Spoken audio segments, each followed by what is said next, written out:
আজ যদি ইলেকশন না থাকতো তাহলে আমি 1 সেকেন্ডে বাড়িগুলোর টাকা দিয়ে দিতাম। টাকা আমাদের আছে। বিধ্বংসী ঝড়ে লণ্ডভণ্ড হয়ে যায় জলপাইগুড়ি, আর সেই রাতেই জলপাইগুড়ি ছুটে যান মুখ্যমন্ত্রী মমতা বন্দ্যোপাধ্যায়। পরের দিন আলিপুর দুয়ারেও গিয়েছিলেন তিনি। অন্যদিকে সোশ্যাল মিডিয়ায় পোস্ট করে মৃতের পরিবারের প্রতি সমবেদনা জানিয়েছিলেন প্রধানমন্ত্রী নরেন্দ্র মোদী। কিন্তু কোচবিহারের সভায় এসে দুর্যোগ নিয়ে কোনো কথা বলতেই শোনা যায়নি প্রধানমন্ত্রীকে। এবার কোচবিহারের সবাই ঝড় নিয়ে প্রধানমন্ত্রীর নীরবতাকে নিয়ে পাল্টা প্রশ্ন তুললেন মুখ্যমন্ত্রী।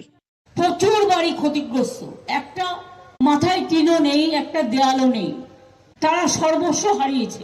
আমি সেখানে গিয়ে রিলিফ ক্যাম্পে দেখা করি, সবার সাথে কথা বলি। কথা বলার পর যা যা করার প্রশাসন সবটাই করেছে। হয়তো একটা দুটো কোথাও বাকি থাকলে সেটা দেখে নেবে, করে নেবে, বিক্ষিপ্ত কোথাও থাকলে। কিন্তু আমরা ইতিমধ্যেই নির্বাচন চলছে বলে তাই এমসিসি কোডের আওতায় আমরা আছি, তাই সবকিছুতেই ইলেকশন কমিশনের পারমিশন নিতে হবে।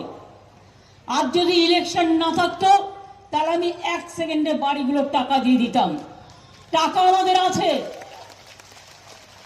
টাকা প্রশাসন রেডিও রেখেছে, কিন্তু ইলেকশন কমিশনকে আমাদের চিঠি লিখে পারমিশন নেবার জন্য বলা হয়েছে। আমি ইলেকশন কমিশনের কাছে রিকোয়েস্ট করব, বিজেপির কথা শুনে দেরি করবেন না। মানুষগুলো আশ্রয়হীন অবস্থায় আছে, টাকাটা আছে, আপনারা পারমিশনটা শুধু দিন।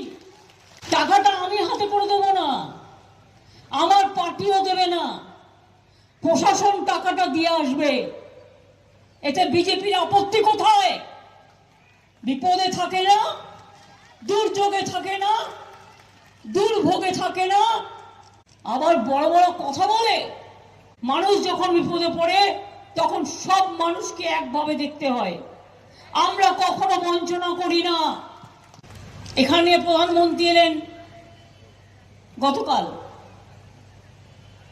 তিনি অনেক বিরুদ্ধে কথা বলেছেন, কিন্তু জলপাইগুড়ির কথা তো একবারও বলেননি।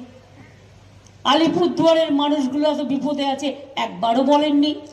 তখন কি মোদীকে গ্যারেন্টি কোথায় গেল? জায়গা ছিল না বলবার, ভুলেই গেছিল। কারণ টুইট তো পার্টি থেকে করে, আর আমি তো নিজে ফিজিক্যালি পৌঁছাই। আগেও তো আপনারা দেখেছেন 34 বছর সিপিএম ছিল, জ্যোতিবাবু আসতেন, হলঙে ঘুরতেন, চলে যেতেন। আমি তো গেলে চা বাগানের ড্রেস পরে চা পাতাও তুলি। এর আগেও জলপাইগুড়ির মানুষ জানেন কিভাবে আপনাদের রাস্তায় জল উঠে আসতো। করলা নদী, ওই পাড়গুলো আমরা বাঁধিয়ে দিই। আপনারা জানেন 2 বছর আগে মালবাজারে হঠাৎ করে ভুটান থেকে আগত নদীর জলে অনেক মানুষ প্রাণ হারায়। আমি কিন্তু সেখানেও ছুটে এসেছিলাম। এটা আমার আজকের কাজ নয়, চিরকালের কাজ। জলপাইগুড়ির মানুষ, আপনাদের যদি আমি জিজ্ঞেস করি, আমাদের এই 12 বছরে আমরা যা কাজ করেছি, আর বিজেপির লোকেরা শুধু জিতে গেছে, কিন্তু বলুন তো আজ পর্যন্ত একটা কাজ করেছে? জলপাইগুড়ির সার্কিট বেঞ্চ আমরা করেছি, টাকা পয়সা আমরা দিয়েছি, কোর্ট পারমিশন দিয়েছে। জলপাইগুড়ি জেলা হসপিটাল আমরা করেছি, মেডিকেল কলেজ আমরা করেছি, বিশ্ব বাংলা ক্রীড়াঙ্গন কেন্দ্র আমরা করেছি। তো সবটাই যদি আমরা করি, ইলেকশনের সময় মোদী বাবু আপনি এসে ভাষণ দেবেন, আপনার গ্যারেন্টি কি সংবিধান পুরোপুরি ভেঙে দেওয়া?